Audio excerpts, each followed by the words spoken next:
ओम शांति। 17 अक्टूबर 1987। अव्यक्त बाप दादा मधुबन। ब्राह्मण जीवन का श्रृंगार पवित्रता। पूजनीय बनाने वाले परम पूज्य शिव बाबा अपने होनहार पूज्य बच्चों प्रति बोले, आज बाप दादा अपने विश्व के चारों ओर के विशेष होनहार पूज्य बच्चों को देख रहे हैं। सारे विश्व में से कितने थोड़े अमूल्य रत्न पूजनीय बने हैं। पूजनीय आत्माएं ही विश्व के लिए विशेष जहान के नूर बन जाते हैं। जैसे इस शरीर में नूर नहीं तो जहान नहीं, ऐसे विश्व के अंदर पूजनीय जहान के नूर आप श्रेष्ठ आत्माएं नहीं तो विश्व का भी महत्व नहीं। स्वर्ण युग व आदि युग व सतो प्रधान युग, नया संसार आप विशेष आत्माओं से आरंभ होता है। नए विश्व के आधार मूर्त पूजनीय आत्माएं आप हो, तो आप आत्माओं का कितना महत्व है। आप पूज्य आत्माएं संसार के लिए नई रोशनी हो। आपकी चढ़ती कला विश्व को श्रेष्ठ कला में लाने के निमित्त बनती है।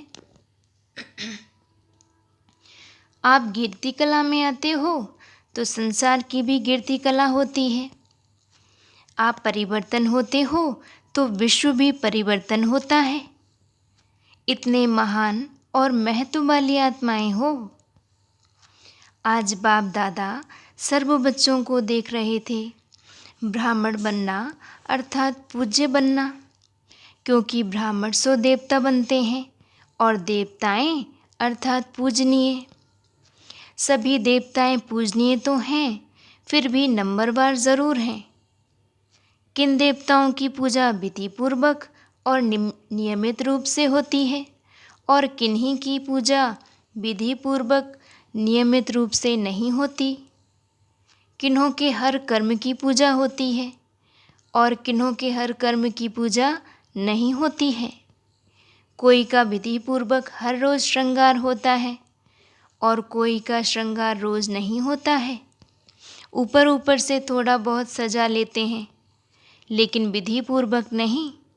कोई के आगे सारा समय कीर्तन होता है और कोई के आगे कभी कभी कीर्तन होता। इन सभी का कारण क्या है?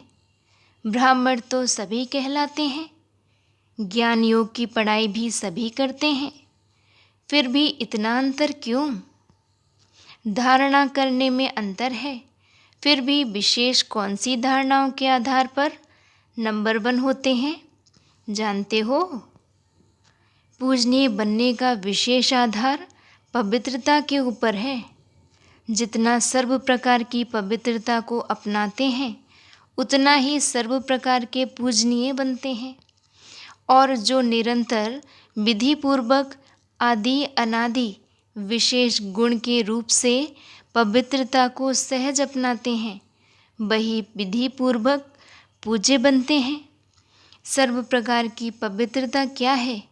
जो आत्माएं सहज स्वतः हर संकल्प में, बोल में, कर्म में सर्व अर्थात ज्ञानी और अज्ञानी आत्माएं सर्व के संपर्क में सदा पवित्र वृत्ति, दृष्टि, वाइब्रेशन से यथार्थ संबंध, संपर्क निभाते हैं। इसको ही सर्व प्रकार की पवित्रता कहते हैं। स्वप्न में भी स्वयं के प्रति या अन्य कोई आत्मा के प्रति सर्व प्रकार की पवित्रता में से कोई कमी ना हो।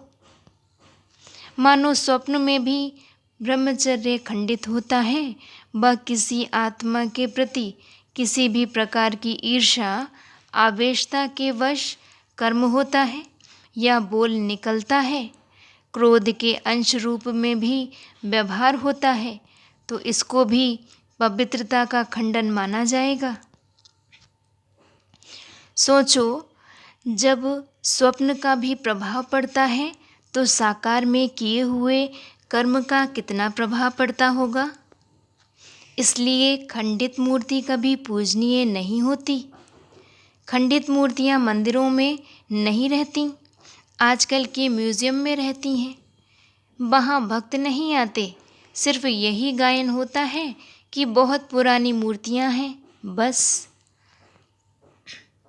उन्होंने स्थूल अंगों के खंडित को खंडित कह दिया है, लेकिन वास्तव में किसी भी प्रकार की पवित्रता में खंडन होता है तो वह पूज्य पद से खंडित हो जाते हैं। ऐसे चारों ओर की पवित्रता में खंडन होता है तो वह पूज्य पद से खंडित हो जाते हैं। ऐसे चारों ओर की पवित्रता विधि पूर्वक है तो पूजा भी विधि पूर्वक होती है। मन, वाणी, कर्म, कर्म में संबंध संपर्क आ जाता है और स्वप्न में भी पवित्रता, इसको कहते हैं संपूर्ण पवित्रता। कई बच्चे अलबेलेपन में आने के कारण चाहे बड़ों को चाहे छोटों को इस बात में चलाने की कोशिश करते हैं कि मेरा भाव बहुत अच्छा है, लेकिन बोल निकल गया, वह मेरी एम ऐसी नहीं थी, लेकिन हो गया। या कहते हैं कि हंसी मजाक में कह दिया अथवा कर लिया, यह भी चलाना है। इसलिए पूजा भी चलाने जैसी होती है। यह अलबेलापन संपूर्ण पूज्य स्थिति को नंबरवार में ले आता है। यह भी अपवित्रता के खाते में जमा होता है। सुनाया ना, पूज्य पवित्र आत्माओं की निशानी यही है। उन्हों की चारों प्रकार की पवित्रता स्वाभाविक, सहज और सदा होगी। उनको सोचना नहीं पड़ेगा, लेकिन पवित्रता की धारणा स्वतः ही यथार्थ संकल्प, बोल, कर्म और स्वप्न लाती है। यथार्थ अर्थात एक तो युक्तियुक्त, दूसरा यथार्थ अर्थात हर संकल्प में अर्थ होगा, बिना अर्थ नहीं होगा। ऐसे नहीं कि ऐसे में बोल दिया, निकल गया, कर लिया, हो गया। ऐसी पवित्र आत्मा सदा हर कर्म में अर्थात दिनचर्या के हर कर्म में यथार्थ युक्तियुक्त रहती है। इसलिए पूजा भी उनके हर कर्म की होती है, अर्थात पूरे दिनचर्या की होती है। उठने से लेकर सोने तक भिन्न भिन्न कर्म के दर्शन होते हैं। अगर ब्राह्मण जीवन की बनी हुई दिनचर्या प्रमाण कोई भी कर्म यथार्थ व निरंतर नहीं करते तो उसके अंतर के कारण पूजा में भी अंतर पड़ेगा। मानो कोई अमृत बेले उठने की दिनचर्या में विधि पूर्वक नहीं चलते तो पूजा में भी उनके पुजारी भी उस विधि में नीचे ऊपर करते, अर्थात पुजारी भी समय पर उठकर पूजा नहीं करेगा, जब आया तब कर लेगा, अथवा अमृत बेले जागृत स्थिति में अनुभव नहीं करते, मजबूरी से व कभी सुस्ती कभी चुस्ती के रूप में बैठते तो पुजारी भी मजबूरी से या सुस्ती से पूजा करेंगे, विधि पूर्वक पूजा नहीं करेंगे। ऐसे हर दिनचर्या के कर्म का प्रभाव पूजनीय बनने में पड़ता है।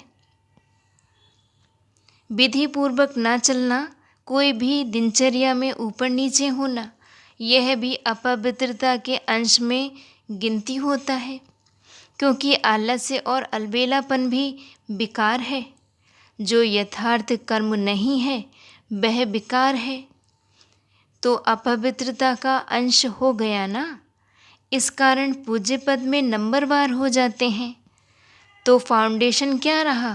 पवित्रता। पवित्रता की धारणा बहुत महीन है। पवित्रता के आधार पर ही कर्म की विधि और गति का आधार है। पवित्रता सिर्फ मोटी बात नहीं है। ब्रह्मचारी रहे या निर्मोही हो गए, सिर्फ इसको ही पवित्रता नहीं कहेंगे।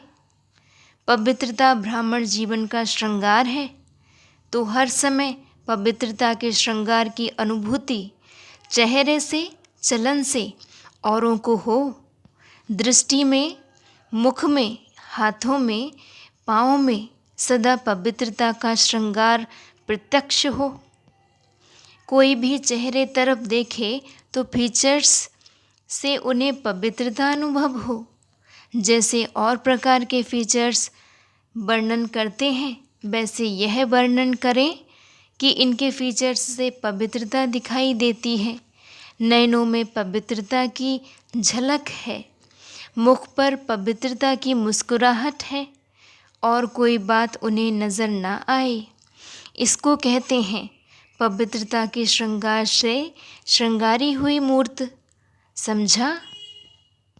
पवित्रता की तो और भी बहुत गुह्यता है, वह फिर सुनाते रहेंगे।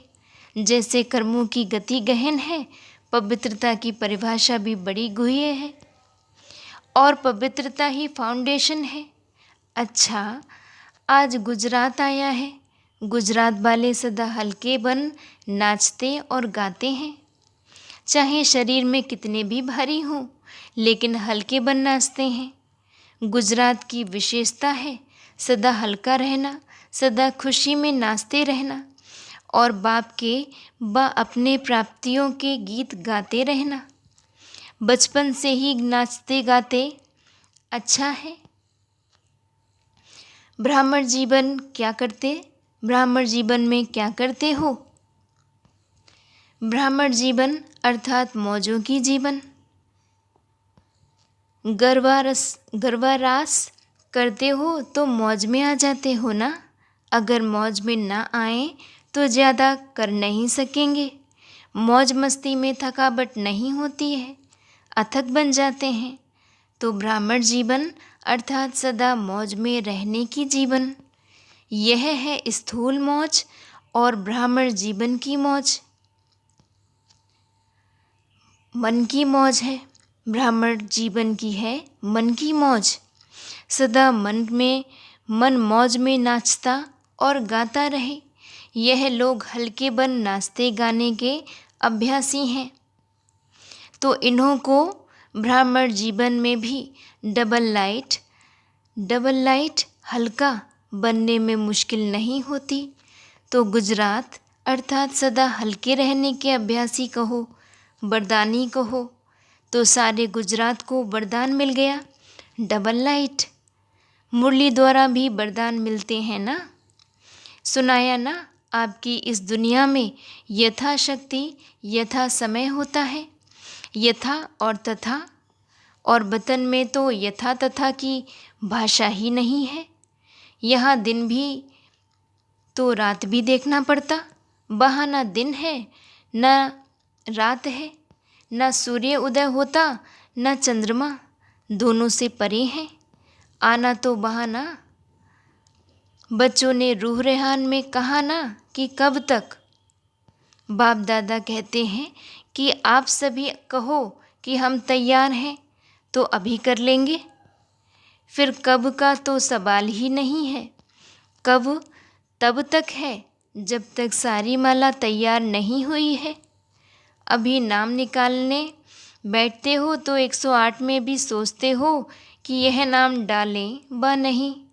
अभी 108 की माला में भी सभी वही 108 नाम बोलें, नहीं, फ़र्क हो जाएगा। बाप दादा तो अभी घड़ी ताली बजावें और ठकाठक शुरू हो जाएगी। एक तरफ प्रकृति, एक तरफ व्यक्तियों की क्या देरी लगती। लेकिन बाप का सभी बच्चों में स्नेह है। हाथ पकड़ेंगे तब तो साथ चलेंगे। हाथ में हाथ मिलाना अर्थात समान बनना। आप कहेंगे सभी समान अथवा सभी तो नंबर 1 बनेंगे नहीं, लेकिन नंबर 1 के पीछे नंबर 2 होगा। अच्छा, बाप समान नहीं बने, लेकिन नंबर 1 दाना जो होगा वह समान होगा। तीसरा 2 के समान होगा बने, चौथा 3 के समान बने, ऐसे तो बने, ऐसे तो समान बने। तो 1-2 के समान, 1-2 के समीप होते होते माला तैयार हो, ऐसी स्टेज तक पहुंचना अर्थात समान बनना। 108 तैयार हो जाएगी। नंबरवार तो होना ही है, समझा? बाप तो कहते अभी कोई है गारंटी करने वाला कि हाँ सब तैयार हैं? बाप दादा को तो सेकंड लगता, दृश्य दिखाते तो थे ना, ताली बजाई और परियां आ गईं। अच्छा, चारों ओर के परम पूज्य श्रेष्ठ आत्माओं को सर्व संपूर्ण पवित्रता के लक्ष्य तक पहुँचने वाले तीव्र पुरुषार्थी आत्माओं को सदा हर कर्म में विधि पूर्वक कर्म करने वाले सिद्धि स्वरूप आत्माओं को सदा हर समय पवित्रता के श्रृंगार में सजी हुई विशेष आत्माओं को बाप दादा का स्नेह संपन्न याद प्यार स्वीकार हो और हम रूहानी बच्चों की भी बाप दादा को स्नेह संपन्न याद प्यार स्वीकार हो। पार्टियों से मुलाकात। फर्स्ट पॉइंट, विश्व में सबसे ज़्यादा श्रेष्ठ भाग्यवान अपने को समझते हो। सारा विश्व जिस श्रेष्ठ भाग्य के लिए पुकार रहा है कि हमारा भाग्य खुल जाए, आपका भाग्य तो खुल गया, इससे बड़ी खुशी की बात और क्या होगी। भाग्य विधाता ही हमारा बाप है, ऐसा नशा है ना। जिसका नाम ही भाग्य विधाता है उसका भाग्य क्या होगा। इससे बड़ा भाग्य कोई नहीं हो सकता है। तो सदा यह खुशी रहे कि भाग्य तो हमारा जन्मसिद्ध अधिकार हो गया। बाप के पास जो भी प्रॉपर्टी होती है बच्चे उसके अधिकारी होते हैं। तो भाग्य विधाता के पास क्या है? भाग्य का खजाना। उस खजाने पर आपका अधिकार हो गया तो सदैव वहाँ मेरा भाग्य और भाग्य विधाता बाप, यही गीत गाते खुशी में उड़ते रहो। जिसका इतना श्रेष्ठ भाग्य हो गया उसको और क्या चाहिए। भाग्य में सब कुछ आ गया। भाग्यवान के पास तन मन धन जन सब कुछ होता है। श्रेष्ठ भाग्य अर्थात अप्राप्त कोई वस्तु नहीं। कोई अप्राप्ति है? मकान अच्छा चाहिए, कार अच्छी चाहिए? नहीं, जिसको मन की खुशी मिल गई उसे सर्व प्राप्तियाँ हो गईं। कार तो क्या, लेकिन कारून का खजाना मिल गया। कोई अप्राप्त वस्तु है ही नहीं। ऐसे भाग्यवान हो।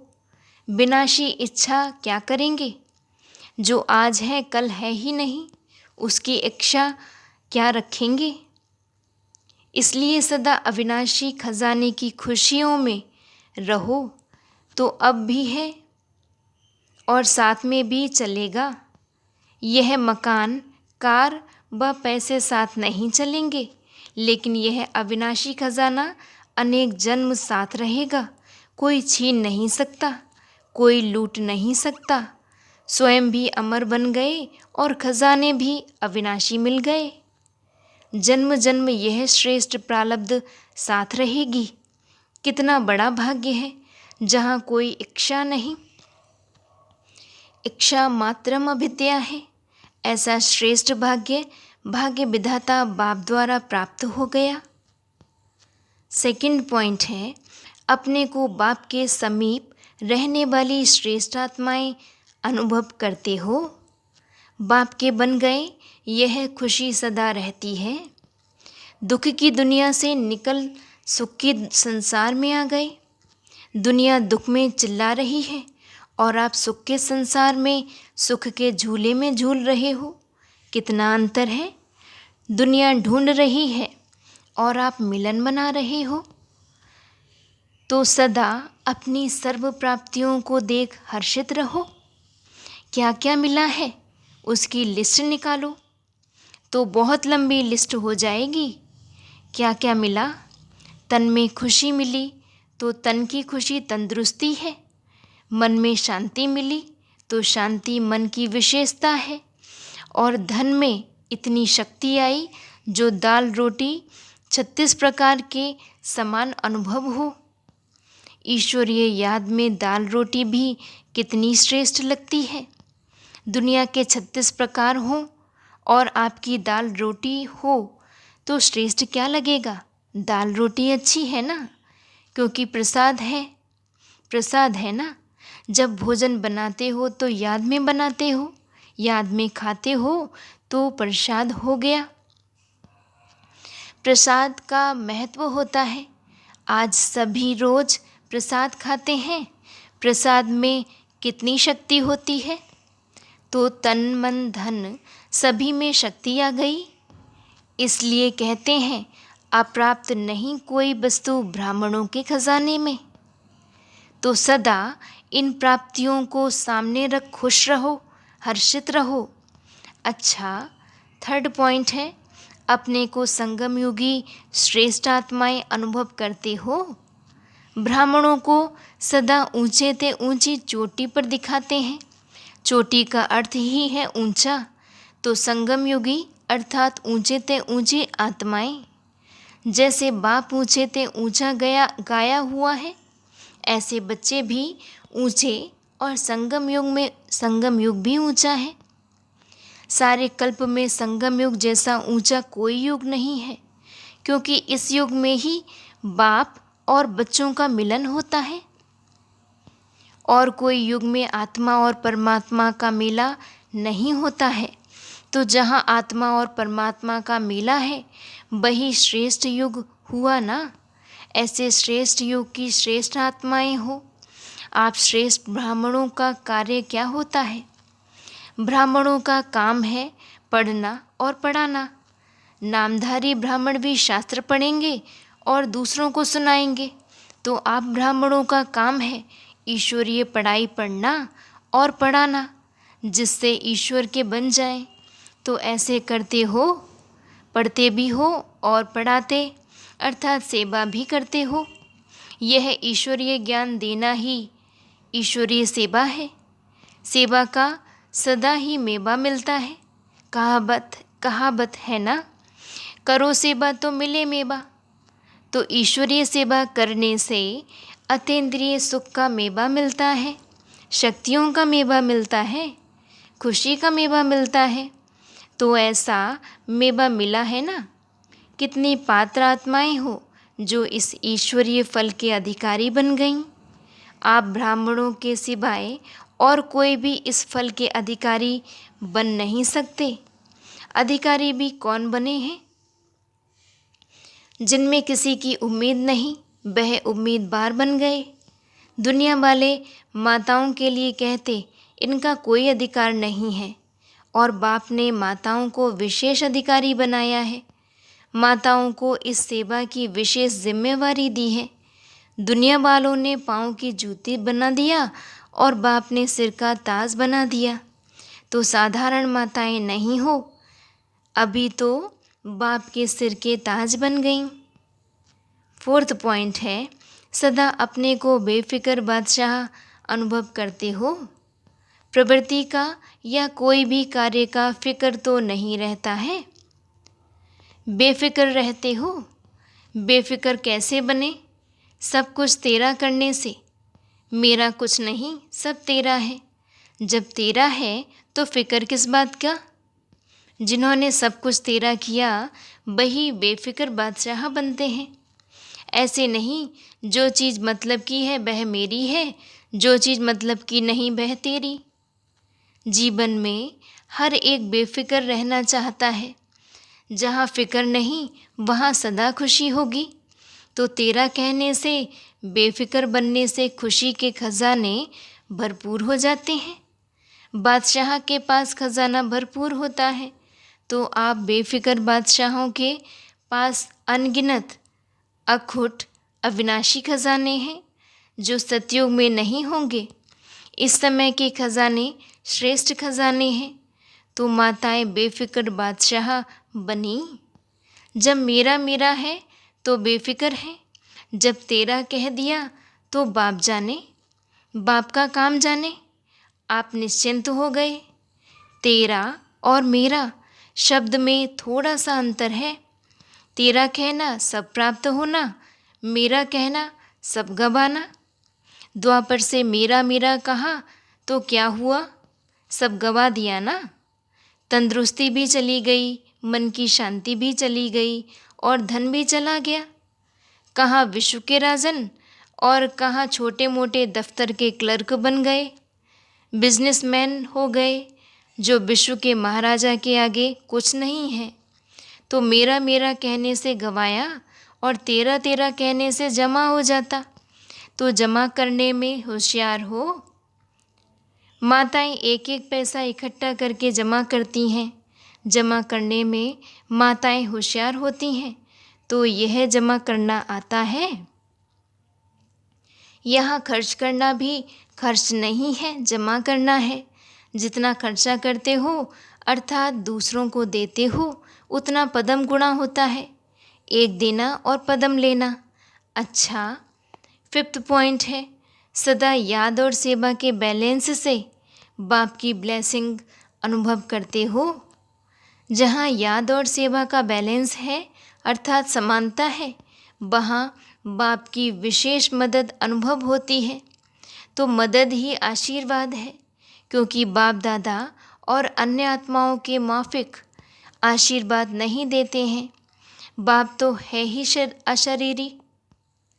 तो बाप दादा की आशीर्वाद है सहज स्वतः मदद मिलना, जिससे जो असंभव बात हो वह संभव हो जाए।